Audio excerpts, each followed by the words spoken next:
About damn time. So Cyberpunk is officially released on PS5, and along with that came one of the biggest patch updates in the game's history. Now, honestly, I didn't think I'd cover the game again so soon, because I was expecting it to take a little bit longer for another big patch, but you know what, why not? First off, and second, it's the PS5 version. This is not just some regular port, they actually did add a lot to this version, and along with everything that they added, it also went into the PS4 and PC version. Question is, what did they change and what did they add? And yeah, they changed quite a bit too. Also, I know I said I wasn't looking into doing another video of this, like with this game, but I kind of went back on my word there, because this game has a lot going for it now again, and there's also a lot with the PS5 version that I love, and some things that I can't exactly like a lot. But, you know, that's of course the case with any game. I'm never gonna fully like a game unless there's really nothing wrong with it, like I found with Cyberpunk on PC again, minus unfortunately crashing, but that was my PC, not the game. So what really changed here? All this is going to be covered later down the line, that's all I can really say.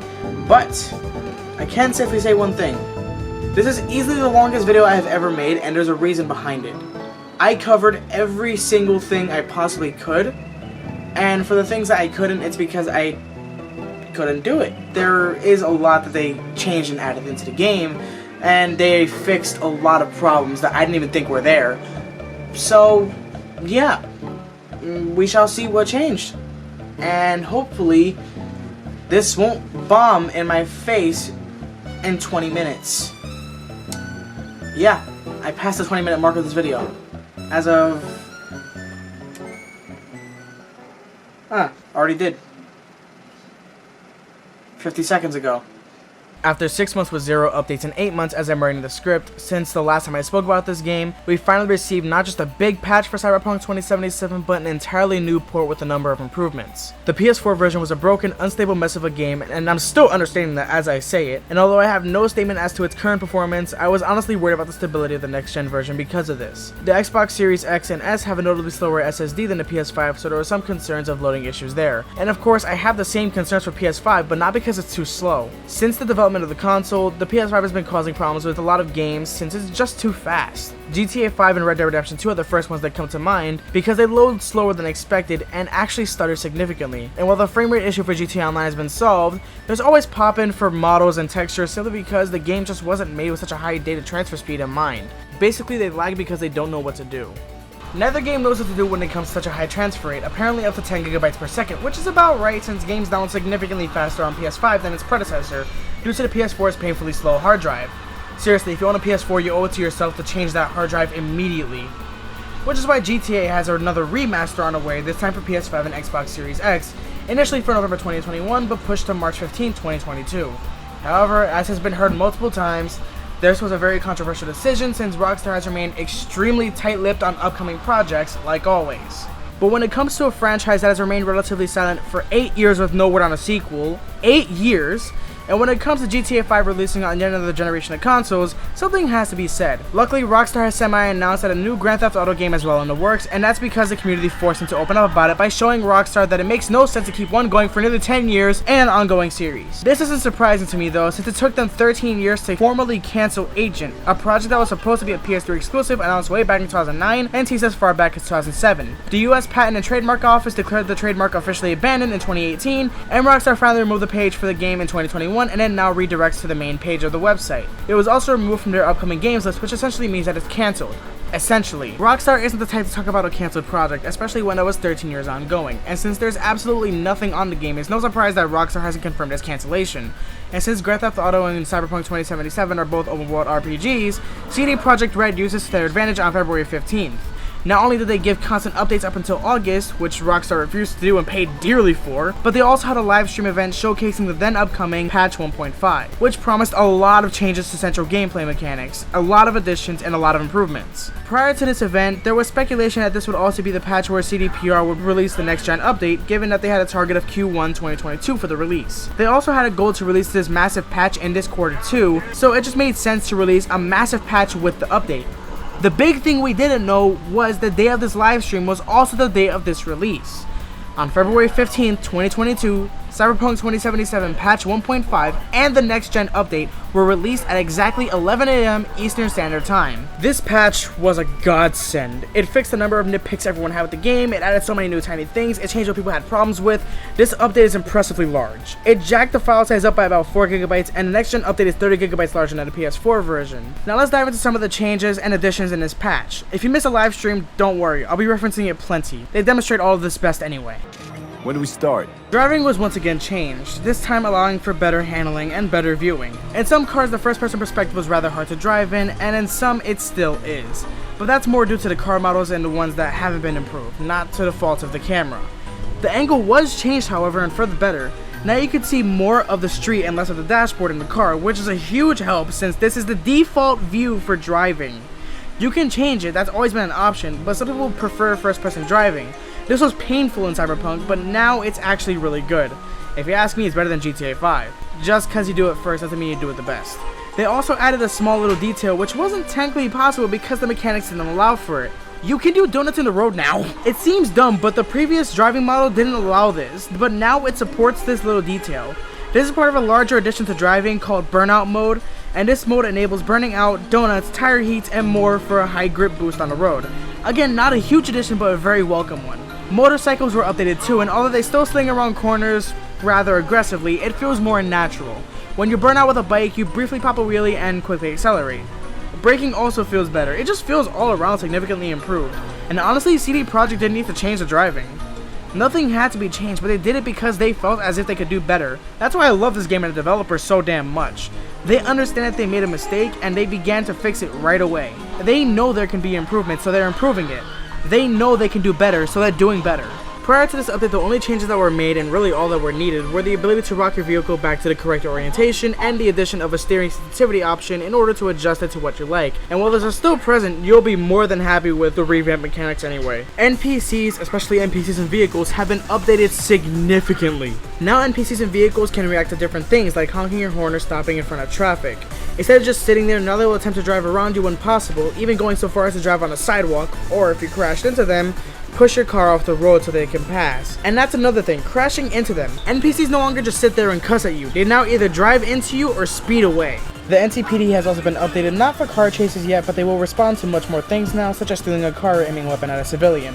They also will use a lot more firepower and will not hesitate to open fire at you walking or driving. They will absolutely come for you, and the bounty does have a profound variable effect on them.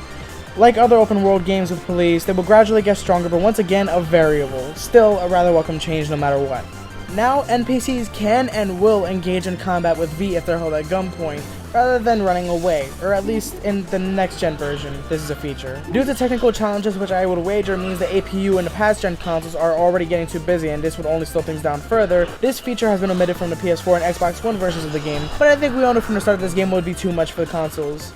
I guess this proved it. The PS4 and Xbox One are finally showing their age at last. Oh, and now NPCs can die on high impact, so if you crash into another car at a very high speed, both the driver and all the passengers may die. The game's getting more and more realistic day by day, especially with improvements to the variation of NPCs and who will do what. Before I continue with this category, I have to say I lumped them all into one category because even though there's a lot of different changes, I don't have a lot to say about each individual change, so you know, here we go. The economy has been changed and balanced out properly, so the game is no longer as grindy with buying stuff as it used to be. Jobs give you more money, some cars are made cheaper, and in general things are just a lot better. Before this, a new operating system for V Cyberware costed €70,000, and no, that's not a joke. Now I believe the price was brought down to $35,000 and the jobs rewards were increased. Thank God. On the subject of gigs, however, now any undiscovered jobs remain semi-hidden on the map until you discover it. You can also check your progress of specific fixtures throughout the map as well. For example, you can see how many jobs for Regina or Mr. Hands you've completed out of how many they have altogether at that moment. Again, simple change but very welcome. This also provides you with a status throughout Night City as a merc, opening you up for more opportunities and special rewards at the end of their storylines. Except for Mr. Hands, he just doesn't like you. Time skipping has also been improved, this time with the visuals showing you how much time you're skipping and to what time of day, taking the guesswork out of it. On console, this can be done with the right analog stick, pointing to the time of day and showing how many hours you're skipping in a sense-within circle. Once you selected the time of day, it'll perform a short animated sequence where the clock counts down in a couple seconds. It'll exit the menu and boom, time has been skipped. The update actually fixes how it works too by changing NPC interactions based on the time of day, and it also resets the state of the environment, different devices, and certain scenes. Of course, now this mechanic is much more realistic. Interactions in the apartment now give a temporary buff to V status. Showering provides a refresh effect for 1 hour, which allows you to regenerate health during combat up to 60% of the maximum. Sleeping provides the rested effect, which gives you a 20% skill boost, also for 1 hour, and brewing coffee provides the energized effect, which boosts max stamina by 25%, along with increasing stamina regeneration by 30%.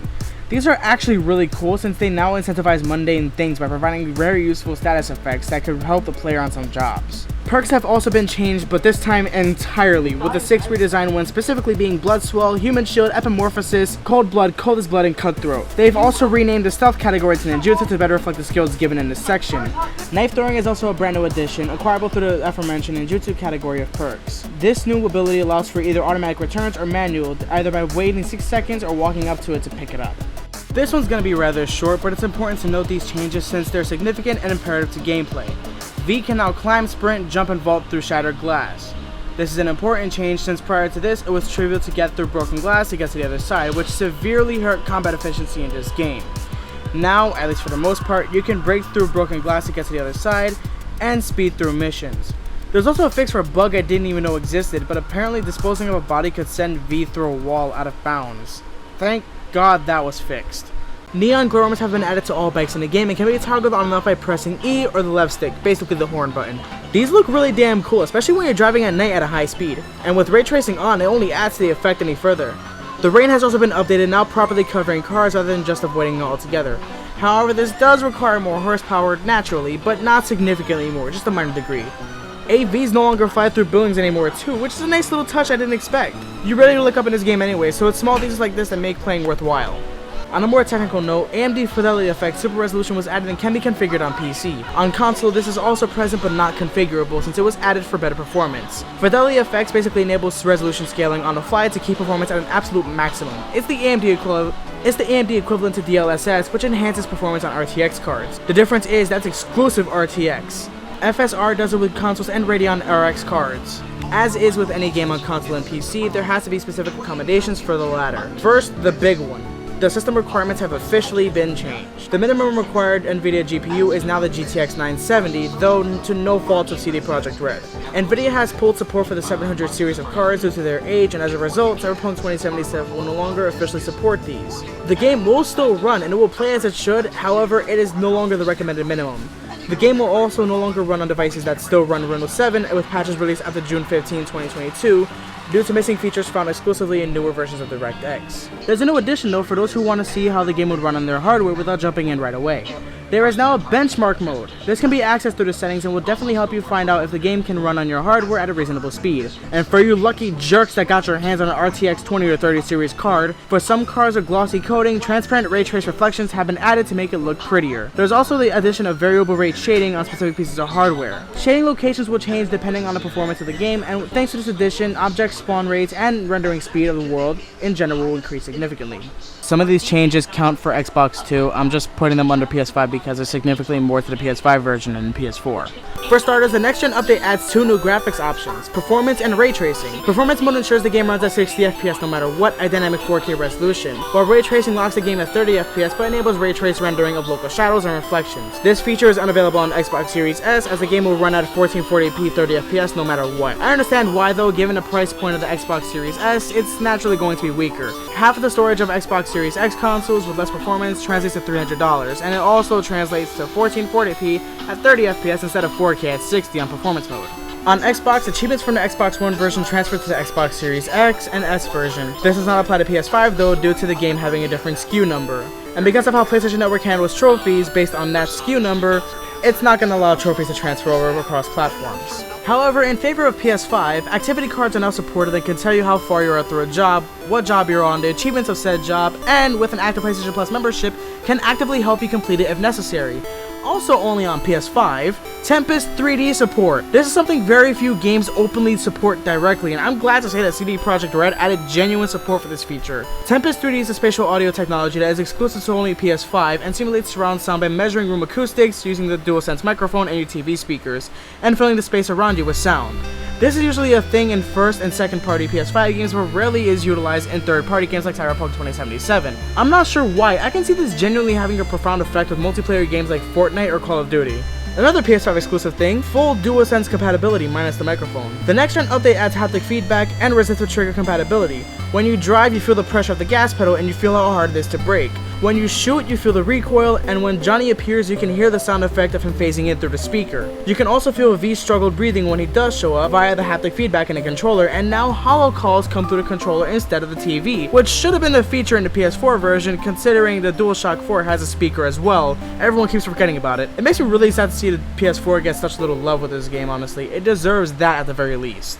As someone who's been playing the game since launch, from 1.05 to 1.5, so many things have changed. The game is completely different and for the better, because CD Projekt has so much love for this game and for their supporters. I felt this from the start because it felt like it was there. But CD Projekt cares so much about their games and they realized the launch of Cyberpunk 2077 was not up to their standards. Having developed The Witcher, an extremely well-received series, they felt as if this game at launch was severely out of character for them. And because of that, they spent 15 months fixing the game and only fixing the game. No DLC, no runners on Night City still, nothing but fixes for Cyberpunk. They also managed to find time to release The Witcher 3 on Switch, but that's besides the point. They focused almost solely on Cyberpunk 2077, so much so that they put everything into it and set aside the unnecessary things. DLC isn't a main focus of CD Projekt Red because that's not the core gameplay, that's additional content. They're more focused on a single player experience they've created over paid add-ons because add-ons don't fix anything about the game, and instead only make it worse if not cared for. Those kinds of developers constantly ignore the issues and focus solely on the cash flow, which really isn't what CD Projekt is about. I really don't like doing this, but I kinda have to. Comparing it to Rockstar is the best thing I can do right now to really prove my point. They were so busy milking GTA 5, they forgot to actually check to see if their other projects were doing well. Red Dead Redemption 2 and Red Dead Online had been out for quite a while, yet they both received very little updates. Meanwhile, GTA was being updated very frequently. During this time, they had also been working with Grove Street Games, formerly War Drum Studios, and were making GTA 3, Vice City, and San Andreas. This was known as the Definitive Edition, but when they launched it, there was nothing definitive about it. It actually turned people to the original versions and away from this collection because of the number of problems it introduced. From inaccuracies to bad design, along with the introduction of several bugs and general issues that shouldn't affect a AAA title like this, Rockstar took a solid 2 weeks to address it and at least a month to begin fixing it on their own. They didn't properly address the negative feedback for quite some time, and they're still willingly working with the same developers that have angered and disappointed GTA fans twice in under a decade. CD Projekt at the very least addressed the negative feedback right away and worked with both the community and distributors to improve the game. Hell, it was removed from PlayStation Store for 6 whole months, working with Sony to relist it whenever it fit best. This turned out to be the best method as a number of issues were fixed in those 6 months, which was also something that I wouldn't expect from a developer of their size. That's what I admire about them though. They actively listened and fixed bugs that were impeding gameplay, and on top of that they were adding necessary features, not removing things or adding unnecessary features. The inclusion of free character customization outside of clothes, the next gen update, the addition of burnout mode, there's so much here that works. And it's not just this patch, it's the others too that they've put out. The small ones that were first released back in January 2021 were chipping away at the marble to create the sculpture, and with patch 1.5 they're beginning to prep for the fine details. It's not just a cash grab, not like what Rockstar did, it's a labor of passion and care. And with such an artistic foundation, Cyberpunk 2077 is close to being that piece of art. The one that CD Projekt had envisioned back in 2013, the one that this story deserves, and the one that I gave a 10 out of 10 to. I gave this game a perfect score because I saw what the developers saw. I saw what the publisher saw, and I saw what the game should have been from when it was at its worst. Now it's becoming exactly what I envisioned and then some. This still deserves the perfect score I reassigned it, but now what about the next gen version? How do I score that one? While it's fundamentally the same game as the PC and PS4 version, the PS5 version adds so much more and does so amazingly. With all these new features added, it doesn't skimp on additions and it doesn't try to overshoot. They worked with what they had and they made a truly fantastic port of the game that makes up for the past gen releases.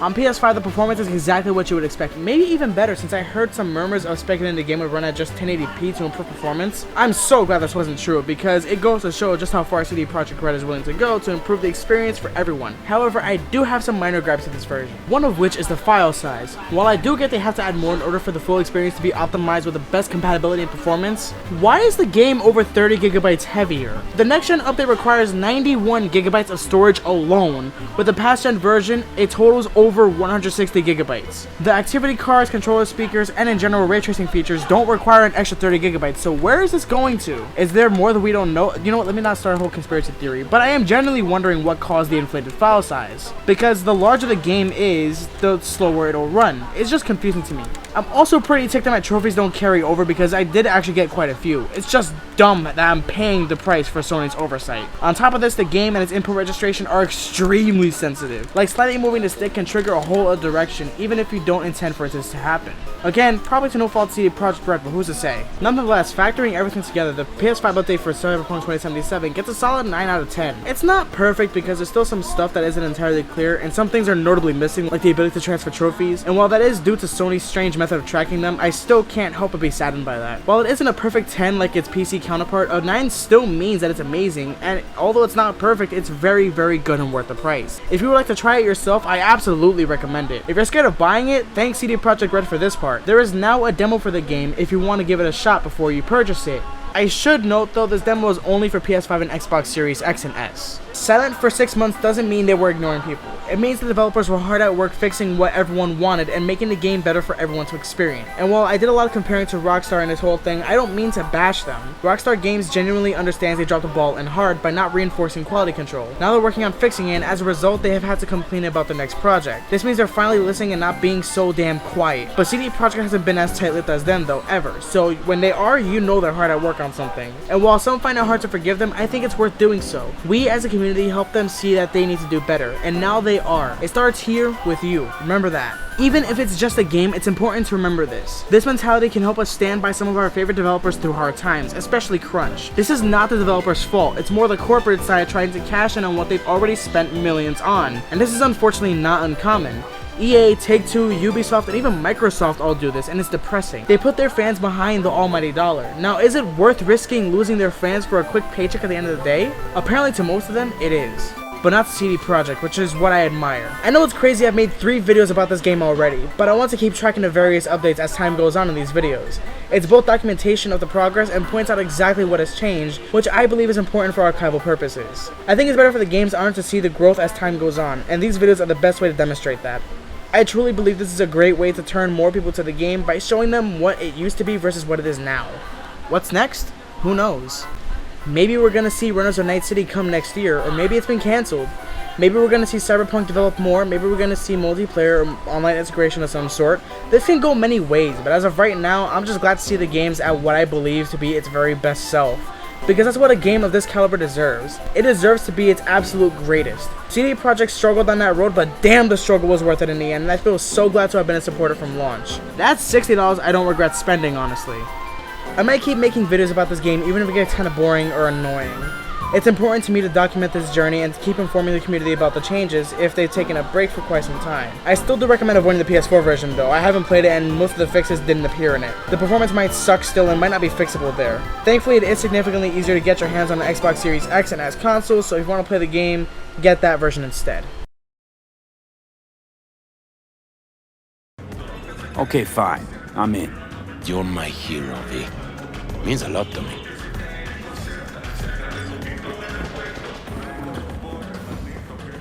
C. Barr's betrayal of beguiling woman sounds like something out of a pulpy noir thriller.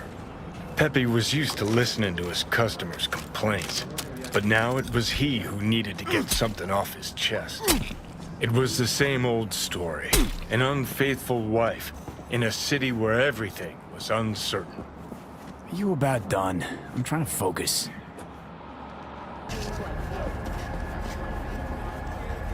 I arrived on the scene, looking for the woman in the pink jacket. The woman with a sordid past. Stop right there.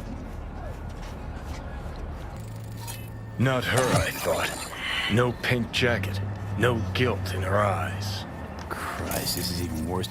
It was her, the lady in pink, breaker of hearts, framed by a halo of cigarette smoke.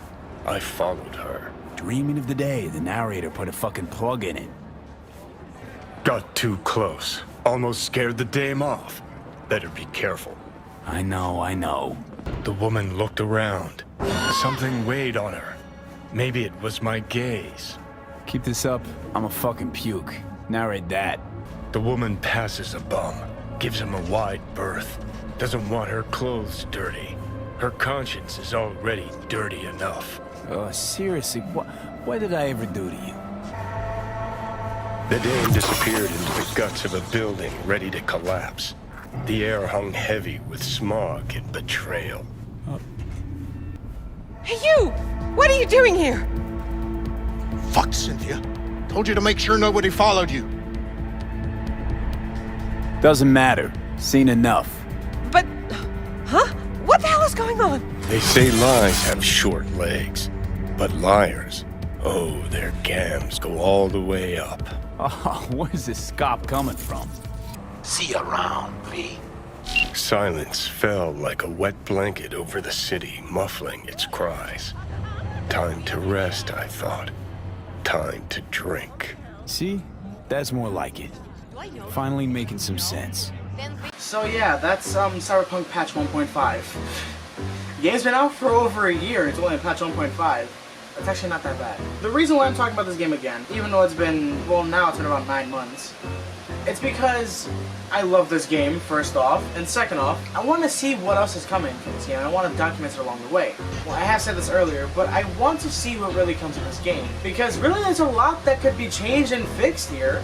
Well, fixed, because I don't think everything needs to be fixed. It's perfectly fine now. But I feel like now the game is complete. With this big update, I feel like now they can start adding things rather than just fixing and changing stuff. And when I say complete, I don't mean release complete, because that's a whole different thing. What I mean by complete versus finished is, I mean it's not ready, but it was released so that people could shut up at this point. But when I say complete, I mean the game is finished, everything is working fine, and it is in a very, very good state where it is playable. Cyberpunk 2077 was released in a finished state, but not completed. And because it wasn't completed, there was a lot that left to be desired. When it comes to a game being completed, this is a perfect example now.